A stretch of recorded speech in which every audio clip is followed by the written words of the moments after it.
Siempre en fin de año es como costumbre entre nosotros saludable hacer una evaluación de cómo anduvo nuestra vida espiritual durante el año y también proponernos desafíos para el próximo año que se inicia.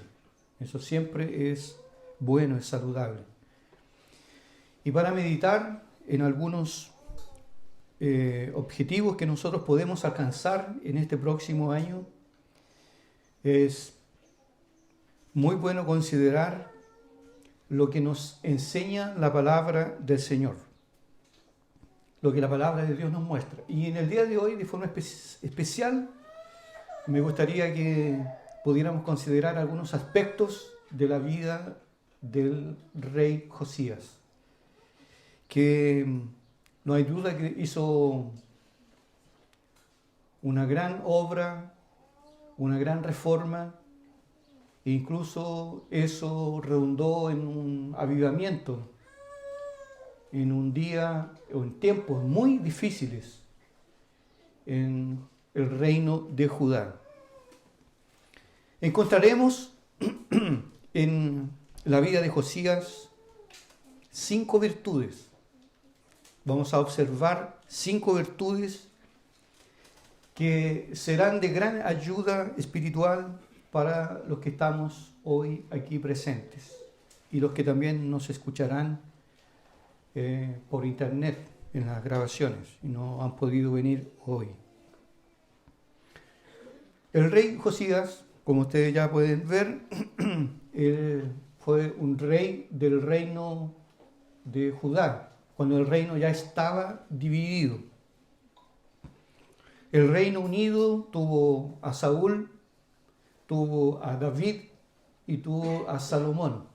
Solo esos 3 reyes gobernaron a Israel como un reino unido. Después de Salomón ocurrió la división. 11 tribus, las llamadas del reino del norte o conocidos como Israel, fueron gobernados por un rey, y solo una tribu, la tribu del sur, que la Biblia llama el reino de Judá, fue gobernado por otro rey. Los 20 reyes que gobernaron el reino del norte, todos fueron malos. No escapó uno. Por eso que usted va a encontrar en la Biblia, hizo lo malo ante los ojos del Señor, como nadie.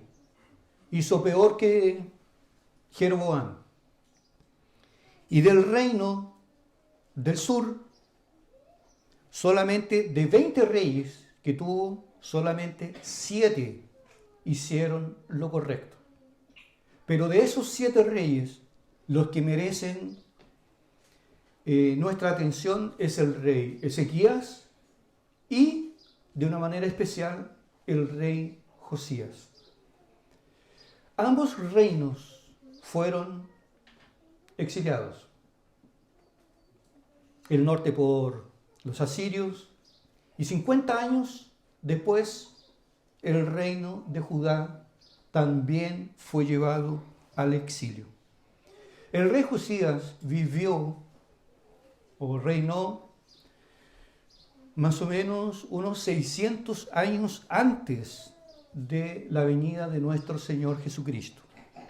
Empezó a gobernar, dice la Biblia, que él empezó a gobernar a sus 8 años. Con 8 años de edad, él fue sentado en el trono y empezó a gobernar. Y gobernó el reino de Judá durante 31 años. No fue poco tiempo. Fue un tiempo considerable.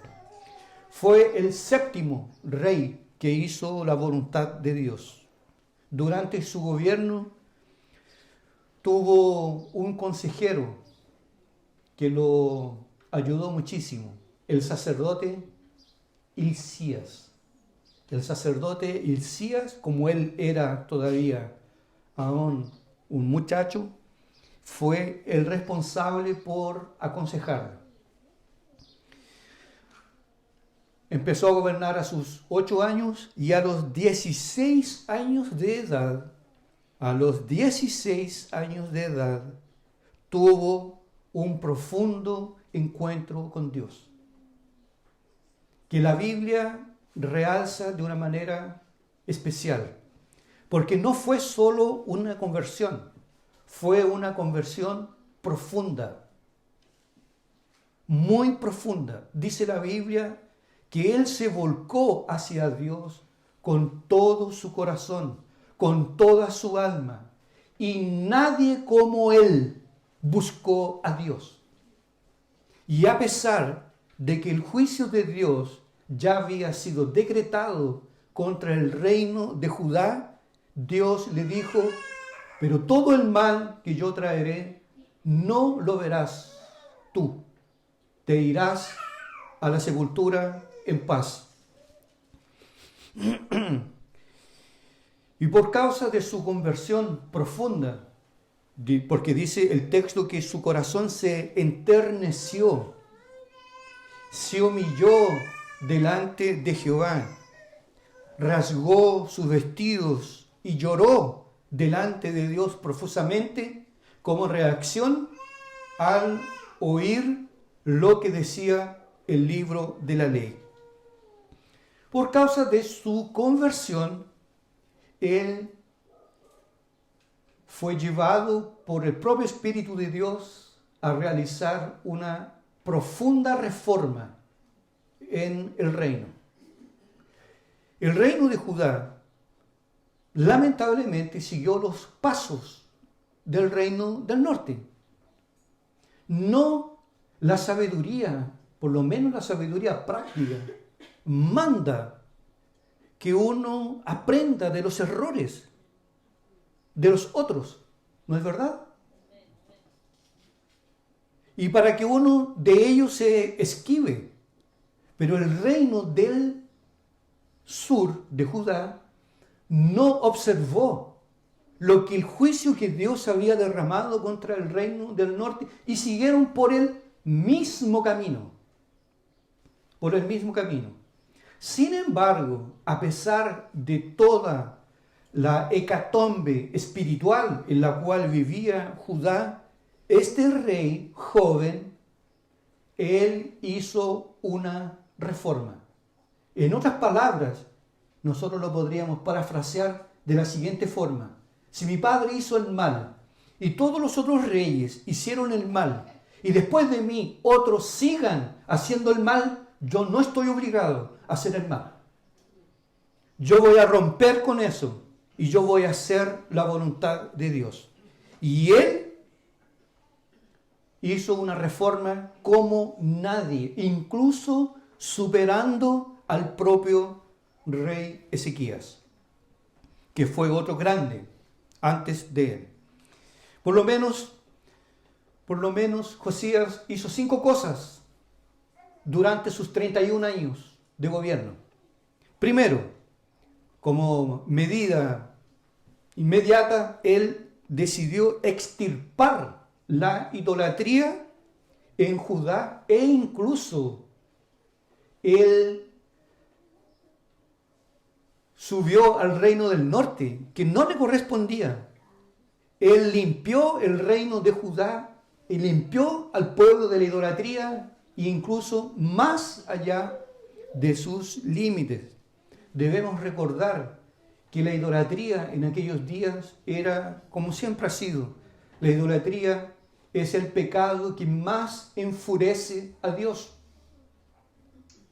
Y la idolatría en aquellos días estaba muy asociada, por eso tenía gran arrastre a todo tipo de perversión inmoral, a todo tipo de inmoralidad, específicamente inmoralidad sexual.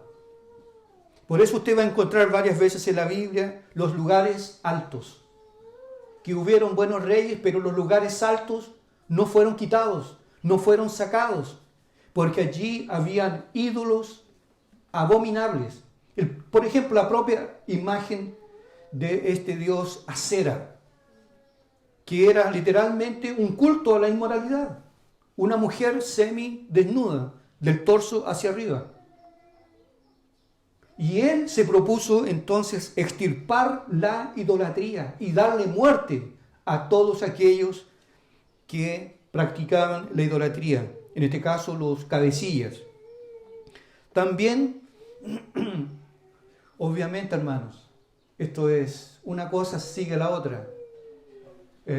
Como el pueblo se había desviado de la ley de Dios, el culto había sido abandonado. Y el templo estaba abandonado.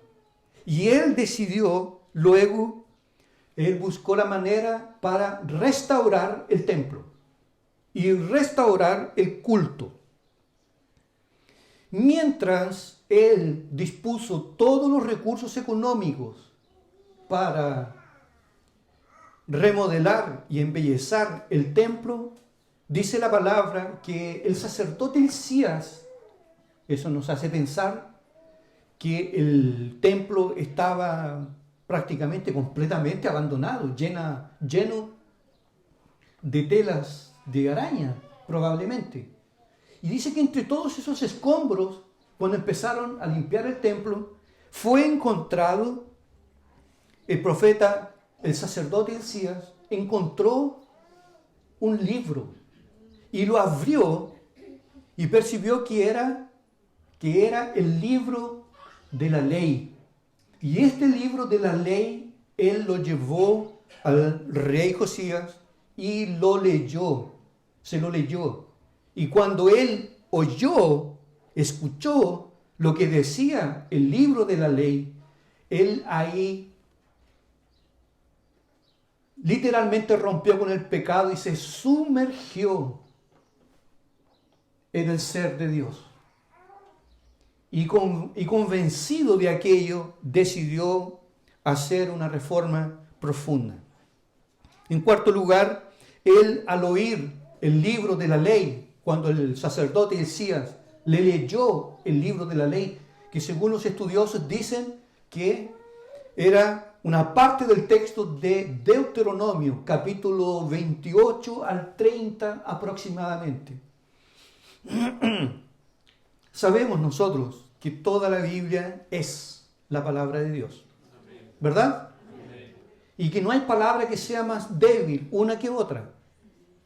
Toda la Biblia es inspirada, toda la Biblia es divina, pero también debemos reconocer que hay partes de las Escrituras que son potentes y que no hay cómo mantenerse en pie ante el contenido de la verdad. Y el libro de Deuteronomio, nosotros que estamos más o menos habituados a leer toda la Biblia, nadie puede quedar inmune ante, por ejemplo, la lectura del libro de Deuteronomio. Si usted anda mal de las piernas en la fe, lea el libro de Deuteronomio, lea el libro de Jeremías y va a ver cómo su alma va a volver a respirar de manera normal. Él, al oír el libro de la ley, se humilló delante de Dios, quebrantó su corazón y él literalmente se desesperó, porque el libro hablaba no solo de bendiciones, sino también de fuertes amenazas si el pueblo le diese la espalda a Dios. Y era eso lo que estaba ocurriendo. En quinto lugar, parte de la reforma que hizo Josías, una de las cosas importantes que hizo fue mandó a celebrar la Pascua. Y dice el texto sagrado que desde los días del rey Ezequías que no se celebraba una Pascua como la que celebró Josías, literalmente como manda la ley. Con todo. Como resultado de todas estas obras que él hizo, Dios lo retiró en paz, porque hay promesas para aquellos que son piadosos. Hay promesas para aquellos que son fieles. Nosotros los días que vivimos hoy no son días buenos. No son días buenos. Pero a pesar de en el contexto en que vivimos, un creyente puede vivir en paz y puede ser sacado de este mundo en paz. Y Dios no permitió que él viera con sus ojos el mal que vendría sobre Judá, que efectivamente ocurrió. Bien, ¿qué lecciones nosotros podemos aprender de la vida de Josías? Porque está bien que él hizo todo eso, sí, ¿y qué tiene que ver eso conmigo? ¿Qué tiene que ver esto o esto con el próximo año? Como dije al principio, por lo menos voy a intentar sacar 5 lecciones de naturaleza espiritual que nos pueden ayudar para que nosotros podamos seguir los ejemplos de los gigantes de la fe. Primero, Josías, él tuvo una búsqueda personal por el Señor, sin excusas. Él buscó a Dios de manera personal. Si su familia no lo acompañó, él no se preocupó con él, pero yo voy a buscar a Dios. Si los míos o el pueblo o la nación no quieren, yo quiero. Y él buscó a Dios con todo el corazón, con toda su alma, con todas sus fuerzas, con toda la devoción que pudo ser encontrada en la vida de un ser humano. Él buscó a Dios. ¿Cómo andamos nosotros? Al asumir el trono, el contexto en el que vivió Josías no fue favorable, porque él fue hijo de Amón. Él fue hijo del rey Amón. Y Amón fue un rey malo, perverso. Usted no escuchaba a veces una persona que dice: es que yo tengo ciertas dificultades porque yo no tuve un padre, yo no tuve un papá, yo no tuve la figura masculina. Esa es disculpa, es una excusa. Porque este joven, a pesar que no tuvo ninguna referencia de parte de su familia, él buscó igual a Dios. Porque no hay excusas para buscar a Dios. Judá también vivía en una tremenda decadencia espiritual, social, política, económica. Sin embargo, él buscó a Dios temprano, apenas a sus 16 años. Un paréntesis. Existe la verdadera espiritualidad. La verdadera espiritualidad también puede ser encontrada en un adolescente. Ah, pastor, que son jóvenes. No tienen compromiso con Dios ni con la iglesia porque son jóvenes.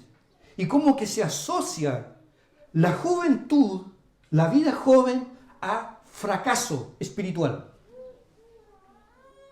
En la Biblia tenemos algunos ejemplos de personas que fueron jóvenes y fueron piadosas, fueron consagradas. Y él, sin tener ninguna referencia, él buscó a Dios con todo su corazón.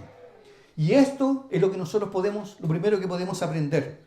El centro de la vida cristiana no es esencialmente leer la Biblia, venir a los cultos, tener una vida religiosa y esas cosas por el estilo.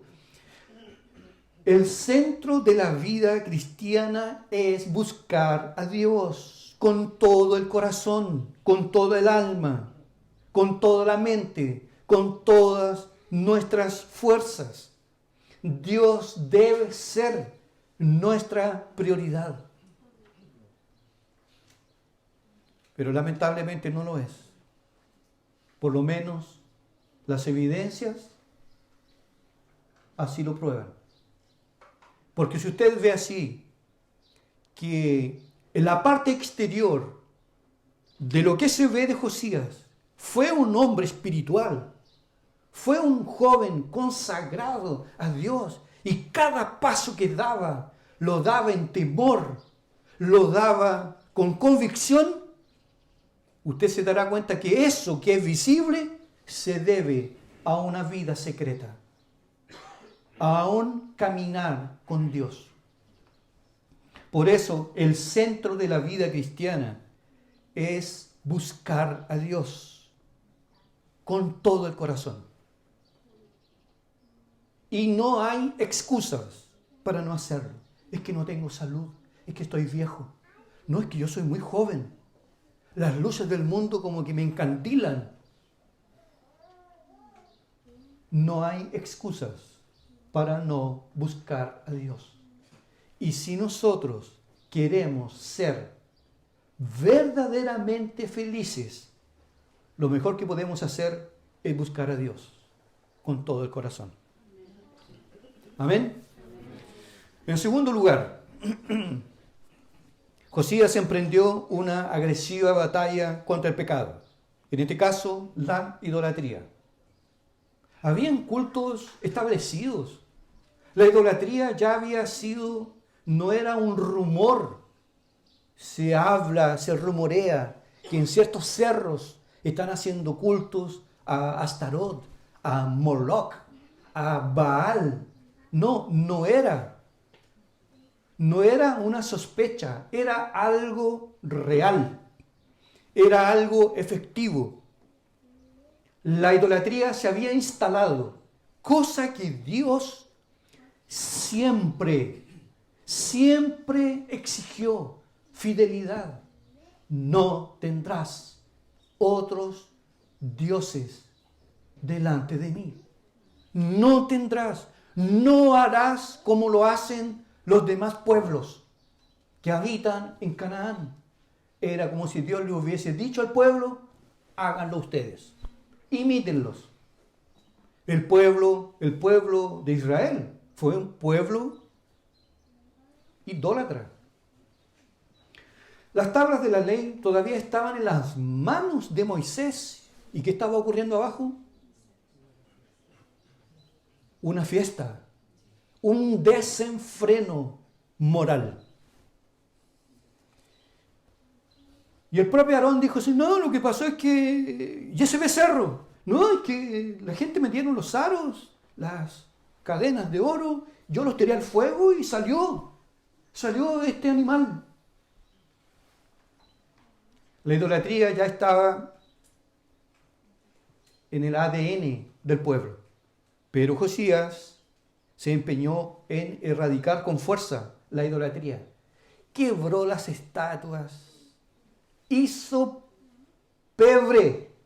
En las palabras de la Biblia, él destruyó, quemó e hizo polvo a las imágenes, sin ningún temor.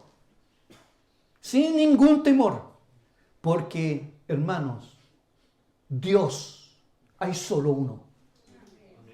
Los demás no son dioses, por naturaleza, son inventos de los hombres. Aquí en Coronel tenemos el Cerro de la Virgen. ¿Lo conocen, verdad? El Cerro de la Virgen. La gente va... Eso fue inventado por el hombre. Dios es solo uno. Y atribuir o dar adoración a cualquier otro objeto que no sea Dios es una falta grave delante de Dios. Nosotros, si queremos ver la mano de Dios a favor de nosotros debemos empezar por erradicar la idolatría. Porque la idolatría solamente se ve cuando alguien se arrodilla delante de una estatua, delante de una imagen, ante un pedazo de cera, de yeso, de madera. La idolatría no se ve también en otras áreas de nuestra vida. La idolatría es todo aquello que llama mi atención, más que Dios. Y en este caso, la idolatría, nosotros la podemos ver en la familia. Yo puedo ser un idólatra incluso de cosas buenas que Dios me ha dado. Dios me ha dado hijos y ocurre que yo me torné un idólatra de mi hijo. Mi hijo es lo más lindo. Es el más lindo de todo el mundo. Ya, está bien. Pero no solo eso. Incluso a veces me puedo restar de hacer cosas que son de mi responsabilidad porque tengo que cuidar, porque tengo deberes para con mis hijos. Siendo así, debemos tener muy claro esto, porque obviamente la familia es un regalo de Dios, ¿verdad? Los hijos son una bendición, pero no pueden pasar el límite de que ellos capturen nuestra atención más de aquello que lo hace Dios. De tal forma que a veces la familia, los hijos, el dinero, la entretención y las amistades pueden tener peso. Ayer estaba leyendo algo que decía más o menos así, en promedio general, un chileno gasta 8 horas por día en el celular. ¿Eso no es idolatría? ¿Y cuánto tiempo gasta en oración? ¿Y cuánto tiempo gasta con la Biblia? ¿Y cuánto tiempo gasta leyendo libros para su edificación personal? ¿Y cuánto tiempo gasta hablando de Cristo a los que están perdidos? ¿No es una especie de idolatría eso? La idolatría tiene muchas caras, muchas maneras sutiles de aproximarse de nuestro corazón y capturarlo, de tal manera que cualquier cosa que a mí me prenda más que Dios, yo debo estar atento y debo dar un combate contra aquello. Usando el principio del apóstol Pablo, todo lo que Dios nos da es útil, todo lo que Dios nos da es bueno, pero yo no me dejaré dominar por ninguna de ellas. Me gusta el fútbol, pero no voy a dejar de venir a un culto por causa de un partido. No voy a dejar de leer la Biblia por tener que ver un partido. Recuerdo cuando yo vivía en Brasil, yo recuerdo que gente a veces faltaba a los cultos, pero en el Mundial, a las 4 de la mañana, hermanos se juntaban en casas para ver el partido. Devoción por la política. Hierve la sangre, hierve las venas la política. El fútbol, la diversión, el entretenimiento, pero no se ve la misma devoción en las cosas de Dios. ¿O será que nosotros somos raros y extraños en comparación con otros? Que los cultos más débiles de las iglesias son cultos de oración. Y el doctor Martin Lloyd-Jones, el mayor predicador del siglo pasado, dijo,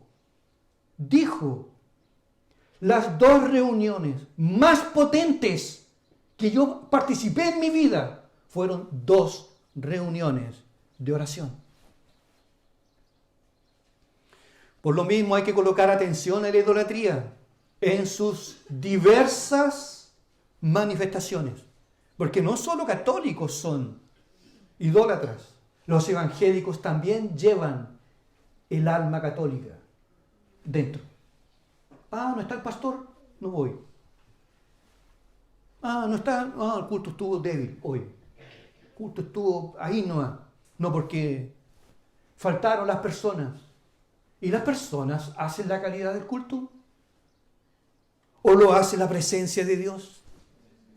Hermanos, si Dios está aquí, lo tenemos todo. aunque Pedro, Juan y Diego no vinieron. Y debemos estar atentos a todas las manifestaciones de la idolatría, que como dije anteriormente, pueden ser cosas lícitas, legítimas en sí, pero ocupan más mi tiempo, atraen más mi atención que Dios. En tercer lugar, Josías tuvo un cuidado especial por la casa de Dios. Porque una cosa lleva a la otra, ¿verdad? Una conversión profunda, verdadera, un combate a la idolatría. En tercer lugar, él se preocupó en restaurar la casa de Dios, que estaba abandonada. Porque es así la cosa. Primero es Dios, luego las cosas de Dios. Luego, si no hay un cuidado con las cosas de Dios, es porque Dios no está en primer lugar. Porque cuando Dios está en primer lugar, luego vienen las cosas de Dios. Las cosas de Dios vienen en segundo lugar. Por eso dijo Jesús de una manera tan maravillosa: buscad en primer lugar el reino de Dios y su justicia, y todas las demás cosas serán añadidas, acrecentadas. Un creyente no falta al culto por causa de un cumpleaños. Falta un cumpleaños por causa de un culto. Y si lo invitan, voy después o antes. Pero no voy a dejar de ir a un culto por causa de un cumpleaños. Pero nosotros somos los bacanes. Un domingo. Parece que no hemos entendido bien la palabra cuando dice que es mejor estar un día en la casa de Dios que estar 1000 fuera. Él tuvo un cuidado especial en restaurar el templo. Josías se preocupó del templo. Cuando habla del templo, no solo la parte física, sino la restauración del culto, la participación del culto. Por ejemplo, Josías se preocupó en restaurar la Pascua, que había sido abandonada por el pueblo. En este sentido, hermanos, no existe progreso, no existe crecimiento en la gracia de Dios si se descuida la casa de Dios. Y es muy difícil, hermanos. Y Riley, uno de mis comentaristas preferidos, J.C. Riley, dice que hay dos cosas que son difíciles de conjugar. Es difícil ver que una persona pueda crecer en la fe si abandona el culto público. Así también como los que vienen al culto y duermen o se distraen fácilmente, difícilmente van a poder crecer. No existe progreso en la gracia si descuidamos la casa de Dios. Y cuando hay decadencia espiritual, el templo se transforma en una carga. Y como se transforma en una carga, empieza a ser negligenciado. ¿Usted conoce a alguien que es como la pelota de ping-pong? Allá, acá, un domingo sí, un domingo no, un domingo no, otro domingo no, otro sí. En el mes aparezco 2 veces. El cometa Halley en persona aparece cada cierto tiempo. Y el culto todavía no termina y ya está en la esquina. Para que nadie le hable. No hay comunión. No hay feeling con el cuerpo de Cristo. Un creyente verdadero tendrá por prioridad la casa de Dios. Me alegré cuando me dijeron, vamos a la casa de Dios. No lloren mañana si sus hijos le dan la espalda al Evangelio. Porque usted, siendo el cabeza de la casa, usted a veces frena el avance del Evangelio y la familia. Ay, mis hijos no quieren ir al culto, pero cuando eran pequeños los traía. ¿Qué espera entonces? ¿Qué espera entonces? Y digo otra cosa, no hay excusa para ausentarse de los cultos por causa de niños pequeños. Porque yo y la hermana Janet tuvimos 3, no teníamos auto y tampoco pasaban buses. Y en un calor, amigo, de 43 grados.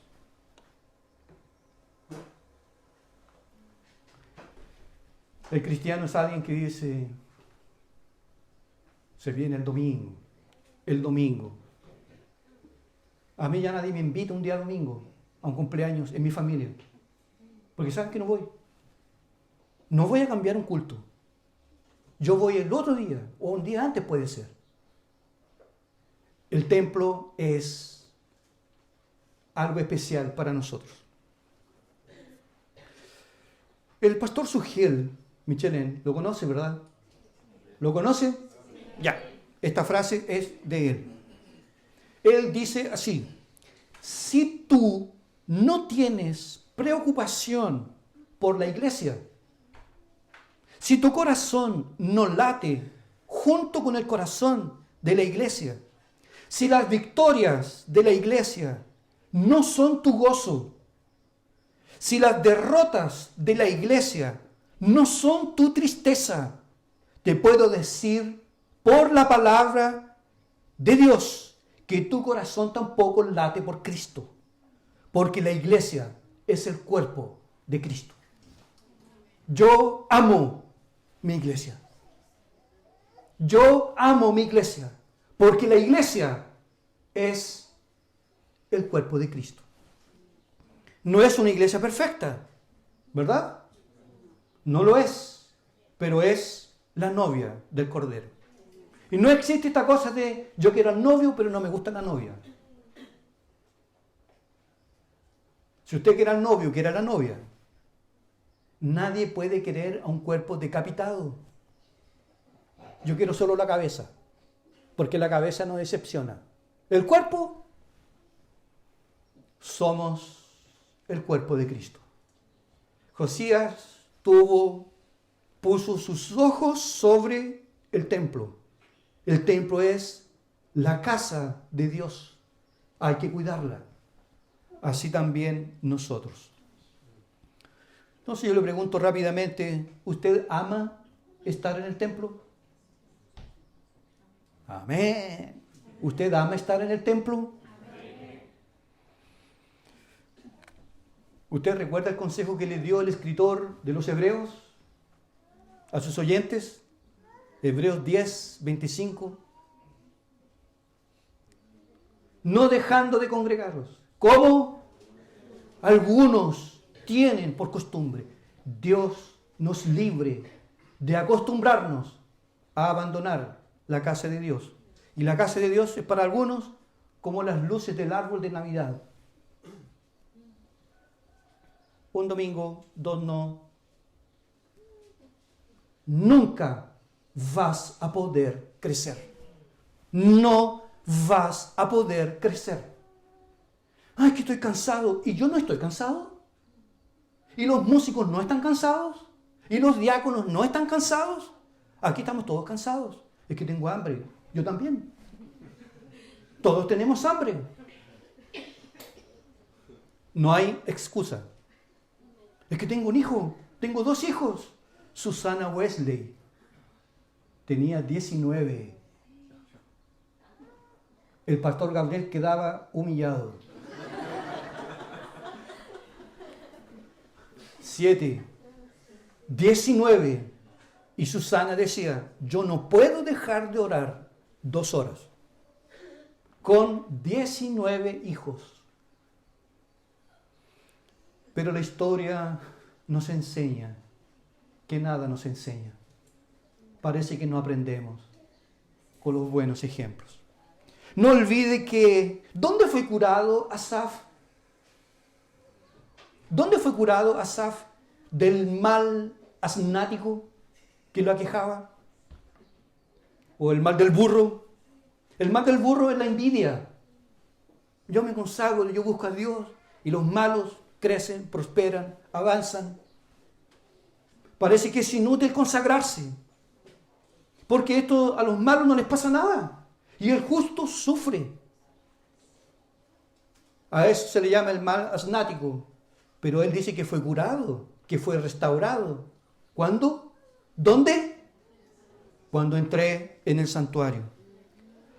Todo este mal me duró hasta que, entrando en el santuario de Dios, comprendí el fin de ellos.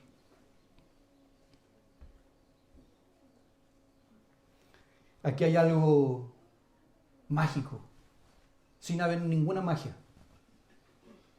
Dios está presente.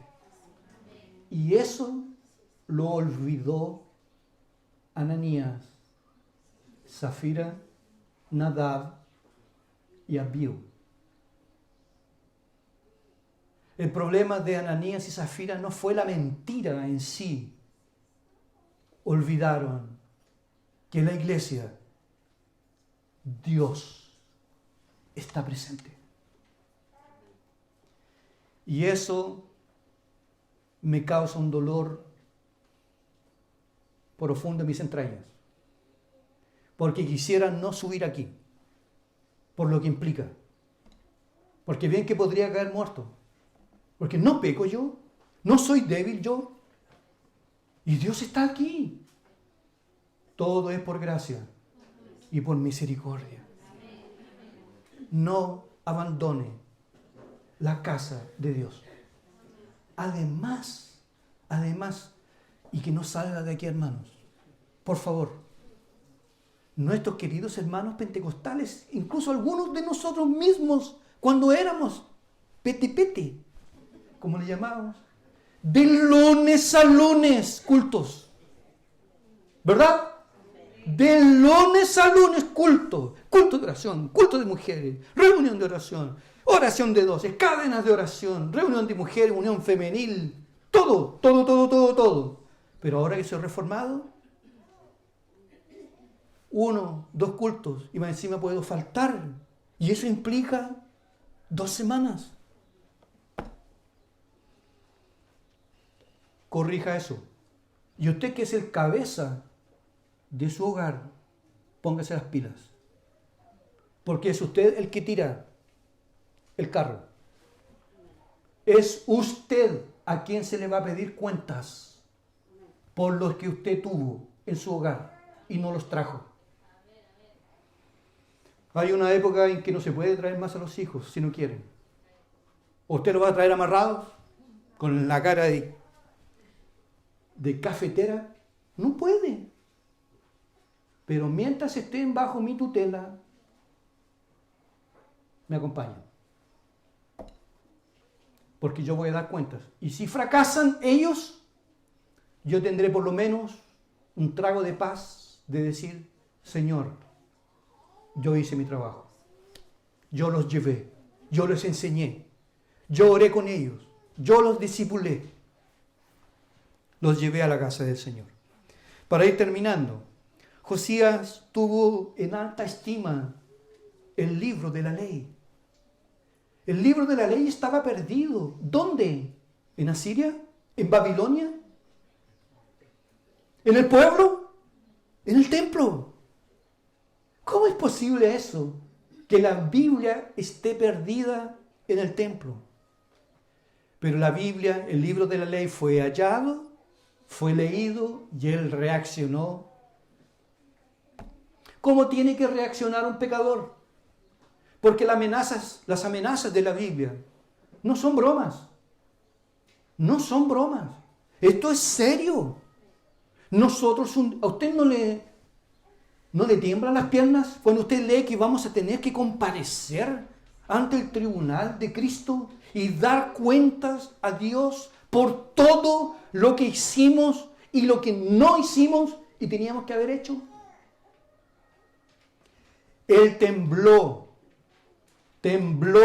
al oír el libro de la ley que le estaba leyendo el sacerdote Hilcías. Su devoción tuvo su fundamento al oír la palabra de Dios. Este libro santo estaba perdido. Es como el hijo pródigo. ¡Qué terrible! Estaba perdido y fue hallado. Fue hallado por el piadoso Hilcías. ¿Por qué había decadencia espiritual en Judá? Porque el libro de la ley estaba perdido. Obviamente había sido retirado de los ojos del pueblo y consecuentemente de los oídos. Y cuando la gente no oye la palabra, ¿qué pasa? Se corrompe. Porque yo llego aquí todo domingo, o toda reunión llego armado, una semana ahí nomás, poca oración, poco quebrantamiento, y vengo aquí como si nada. Y Dios agarra al predicador y ¡fa! Un palo en la cabeza. Y usted, uy, eso cómo supo el pastor, uy, cómo supo el hermano. Ese es el poder que tiene la palabra de Dios. Pero cuando la palabra no está, la corrupción se apodera. Yo por algo normal, natural, como muchos de los que están aquí también, tendría que afeitarme todos los días. Y yo me afeito en la mañana, en la noche ya la cara se está poniendo tiesa. Los pelos salen. Y si no me afeito en 2 o 3 días, ya, y más encima para peor, queda blanco. El pecado, decía Lutero, es así, es como la barba. Hay que estarse rasurando todos los días. Todos los días hay que escuchar la palabra de Dios. Todos los días. Porque la palabra de Dios cambia. Porque, queridas hermanas, el feminismo se lleva las venas. Dígame pues. El feminismo y el machismo se llevan las venas. Pero la palabra corta cabeza. Corta. La palabra de Dios quebranta. Confronta. La palabra de Dios no hace el juego del nanay, nanay. Todo está bien contigo. Paz, amor. Estás yendo por un mal camino. Dale nomás, si el Señor es misericordioso. No, Señor. La palabra de Dios es comparada con una espada. Y para aquel que hace el bien, es comparada con la miel en el panal. Dulce, maravillosa, gloriosa. Este libro estaba perdido y fue hallado. Por eso que el pueblo estaba en un caos. La palabra no estaba llegando. Por eso, hermanos, que no da lo mismo reunirse o congregarse en cualquier iglesia. En cualquier iglesia que diga la iglesia de Cristo, la iglesia del Señor, congregación cristiana, iglesia, no sé, bautista, iglesia bautista reformada, iglesia presbiteriana, iglesia recontra espiritual.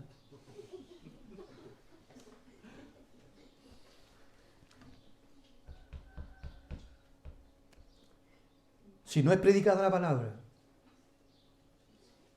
no sirve de nada. La palabra tiene que ser expuesta. Y dejemos al león suelto en el púlpito. Dejemos al león suelto. El león ruge. El león es el rey. Eso es para nosotros la palabra de Dios. Sin embargo, hermanos, la Biblia hoy también está perdida en ciertos aspectos. La palabra está también perdida de una manera personal o colectiva. La Biblia está perdida cuando no la leemos a diario. Cuando no la leemos o cuando la leemos por costumbre. ¿Se ha percatado eso, no? Cuidado con el calendario. La lectura completa en 2 años o en 1 año. Y entonces tengo que... Hoy día son 6 capítulos. ¿Y qué aprendió?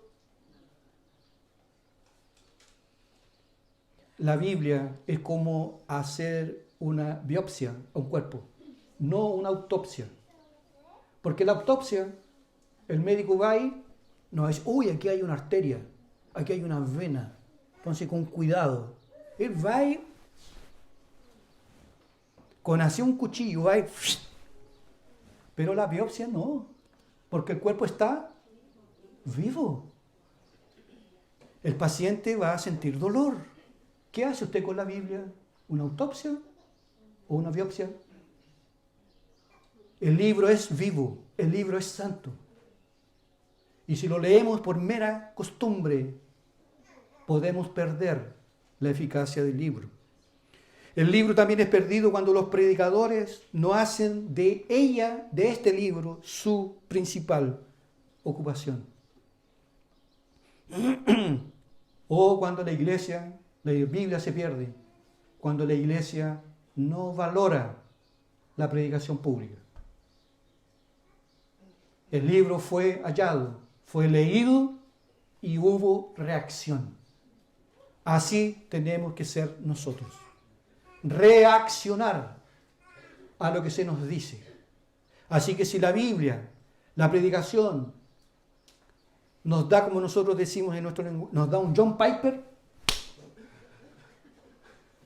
nos da un... reaccione, para que la palabra pueda tener efecto. Y termino con lo siguiente. Esto va a ser rápido. Aunque yo siempre prometo, nunca cumplo. Y voy a terminar. Para terminar. Hay hasta memes sobre eso. Josías no caminó solo. Tuvo un tutor. Tuvo un consejero. Y un consejero que no fue su amigo. Él tuvo un consejero maravilloso, el sacerdote Hilcías. Y ese sacerdote Hilcías es el que nosotros tenemos que tener en nuestra vida.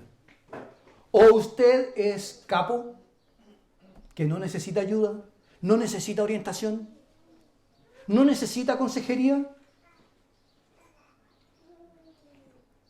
Todos nosotros tenemos una tendencia a salirnos del camino. Si se salió Sansón se salió del camino, pero David se salió del camino. Pedro se salió del camino. ¿No se va a salir usted? ¿No me voy a salir yo?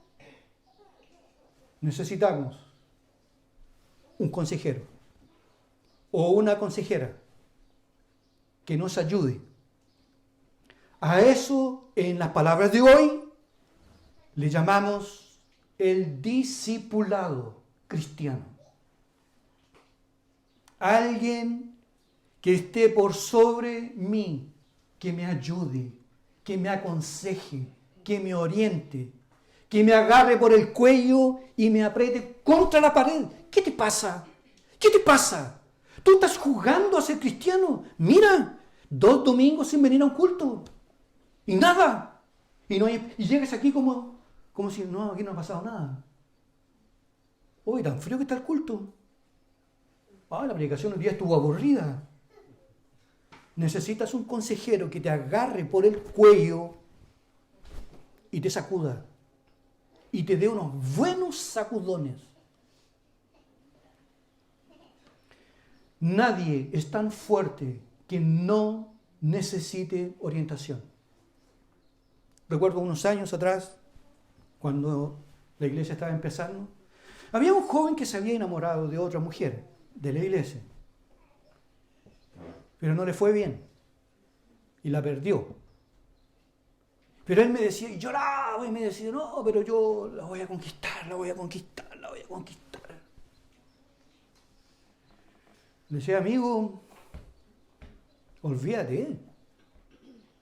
No, pero es que hasta fin de año yo la tengo. Le dije, oye, dime una cosa, ¿quién te está aconsejando a ti? ¿Quién te está aconsejando, dime? Mi amigo. Y nombró a otro adolescente. Estás puro tonteando. Tú tienes que tener a un Hilcías en tu vida. Alguien que te las cante. Porque a veces somos, y no nos gusta a nosotros por naturaleza que nadie nos confronte, ¿verdad? Oye, llega la hora. Oh, una ofensa. Como ahora vivimos la generación de cristal. La generación de cristal.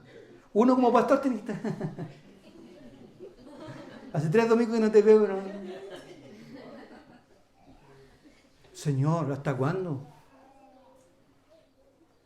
Usted necesita a un consejero que lo ayude, que lo oriente, que no le dé palmaditas, sino que lo ayude. Y cuando usted anda por el buen camino, bien, vamos bien. Pero si alguien llega, oye, ¿tú por qué te estás fijando en esa mujer? Es bonita y todo, pero ¿es cristiana? ¿Es cristiano o no es? En eso estamos. Las estoy evangelizando. De a poquito. ¿Se acuerda usted que este hermano lo hizo así y resultó? No es el modelo. Nosotros necesitamos a un consejero que nos oriente, que nos ayude, para que podamos hacer la voluntad de Dios. De tal forma, hermano, busca un consejero fiel, que lo confronte, que lo estimule, pero que también lo advierta cuando usted va por un mal camino. Ese es un buen amigo. ¿Verdad? Ese es un buen amigo. Hermano, yo te quiero, yo te amo, yo oro por ti, pero tú estás mal. Y tú no vas a sobrevivir si sigues por ese camino. ¿O usted cree que este joven Josías de repente no le dieron ganas de hacer otras cosas fuera de la palabra de Dios? Pero ahí estaba Hilcías.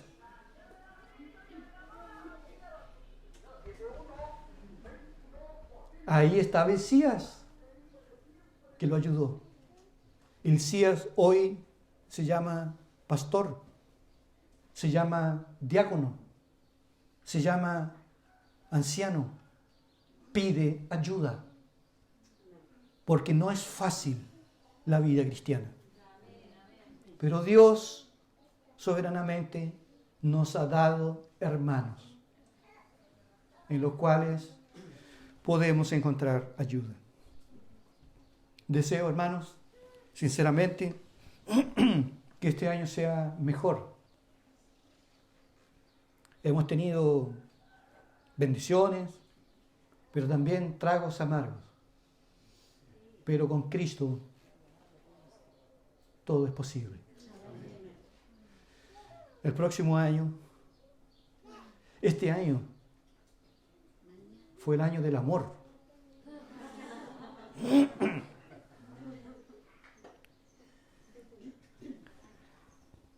Tres hermanos nuestros se comprometieron en matrimonio y en el 2024 se casan. Primero, la hermana Micaela, de Concepción. Es la primera que se casa. Después, mi amigo Felipe, con Eligiani. Y después, nuestro hermano Gary.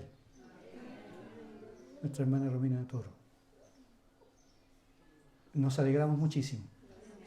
El Señor está con nosotros. Y podamos seguir creciendo en gracia, hermanos. Somos débiles, pero el Señor nos ha dado esta iglesia para que podamos caminar. Le invito a que haga una oración. Haga una oración personal usted y renueve sus votos de fidelidad con el Señor. Oremos.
Señor, te damos gracias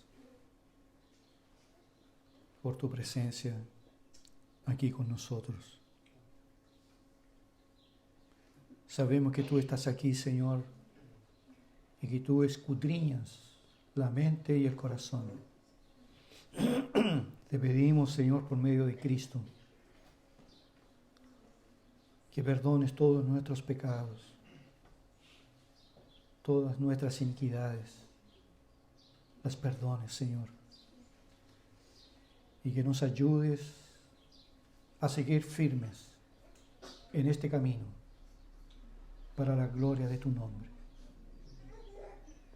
Tú eres nuestro Dios. Amamos a Cristo.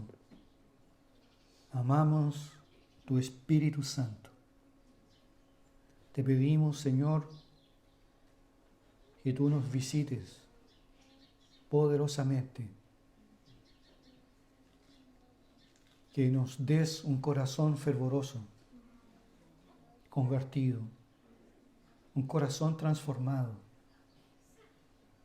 y que podamos vivir para la gloria de tu nombre. Este año, Señor, no ha sido fácil.